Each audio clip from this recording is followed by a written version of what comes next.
urgentemente.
De los atletismo 27 y 44, segunda Paula González Ejido del Grupo Cultural Covadonga 27-76, tercera Arancha Mejía del Río de la Santino Oviedo 27-77, segunda serie, primera Raquel Santos Juanes, Pública por la Fresnera 28-05, segunda Cristina Iglesias Suárez y con atletismo 28-76, tercera Olaya Fernández Sánchez de la Atlética Berecina 29-82.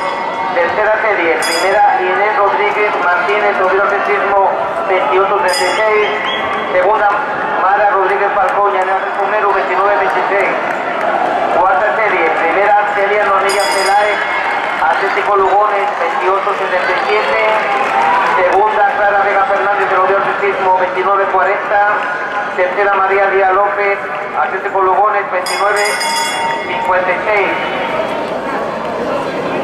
Cuarta serie, primera Carlota Álvarez Díaz de Llanera Atletismo 29-30, del Estadio Gijón 29-83, tercera Marta Díaz González del Atlético Lugones 30-34. Esta semifinal, primera Andrea Fernández Suárez de Llanera Atletismo 30-26, segunda Sofía Álvarez Pulgarín de Llanera Atletismo 33, Atlética Vilentina 35-69.